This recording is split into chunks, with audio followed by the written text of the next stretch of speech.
देखिए जिला ने यहाँ पे जो मतदान है वो शाम के 6 बजे तक चलेगी।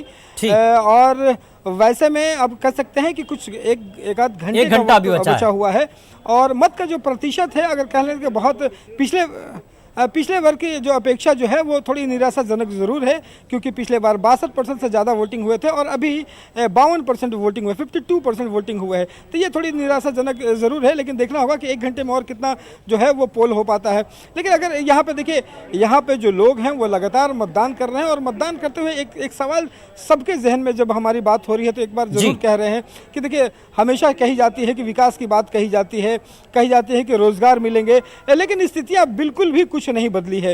देखिए, कटिहार में सबसे बड़ी बात है कि कटिहार में जूट उद्योग के लिए जो है, इंडस्ट्री के लिए सबसे ज़्यादा जाना जाता था, लेकिन आज जूट इंडस्ट्री की बिल्कुल एक खंडहर बनकर रह गई है और कोई इंडस्ट्री नहीं है। अगर यहाँ से आप अगर देखें तो हर दिन जो दिल्ली जाने वाली ट्रेनें हैं वो भर भर के लोग जो हैं वह यहाँ से जाते हैं, पलायन करते हैं वहाँ बाहर करने के लिए। तो सबसे बड़ा सवाल ये है कि कटिहार में जब दावे किए जाते हैं और लगातार दावे किए जाते रहो, चाहे पार्टियाँ कोई भी हों, लेकिन विकास हो नहीं पाया है। लेकिन आपको बता दूं कि देखिए, कटिहार के एक दिलचस्प पहलू ये है कि जब जब केंद्र में जिसकी सरकार बनी है, ठीक उसके उल्टे जो है यहाँ पे जो सांसद हैं वो जीते हैं। पिछली बार अगर आप देखेंगे कि 2004 और 2009 में जब यूपीए की सरकार बनी थी तो यहाँ से दोनों बार बीजेपी की सरकार यहाँ पे आई थी। और लेकिन जब 2014 में केंद्र में बीजेपी की सरकार बनती है तो एनसीपी के तारिक अनवर साहब जो है यहाँ से जीतते हैं।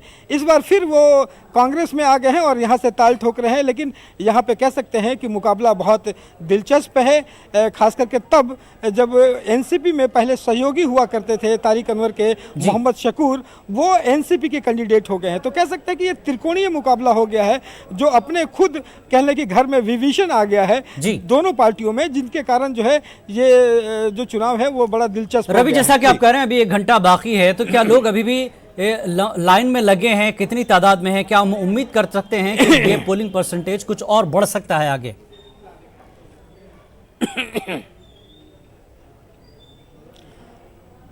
हाँ, बिल्कुल आशा की जा सकती है, क्योंकि यहाँ का जो मतदान का जो ट्रेंड रहा है वो अंतिम घंटों में 3 से 4% हमेशा बढ़ा है।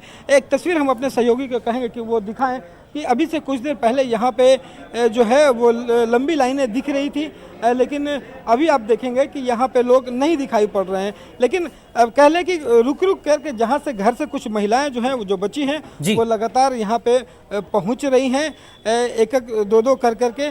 तो कह सकते हैं कि यहाँ पे अंतिम घंटे हैं, अंतिम घंटों में कुछ मतदान जो है और निश्चित रूप से बढ़ेगी। लेकिन सबसे बड़ी बात यह है कि हम लोगों की एक निराशाजनक बात यह होती है कि हमेशा कहा जाता है कि वोट का परसेंटेज बढ़ाना है, लेकिन जो शहरी मतदाता है वो हमेशा पिछड़ जाता है। ये बड़ा अफसोसजनक पहलू है कि ग्रामीण इलाकों से तो देखते हैं कि जो मतदाता है वो बहुत अच्छे वोटिंग करते हैं, लेकिन शहरी वोटर जो है वो हमेशा से पिछड़ता हुआ नजर आता है। ये सबसे अफसोसजनक पहलू है। जी, बहुत बहुत शुक्रिया रवि इस जानकारी के लिए। हम भी उम्मीद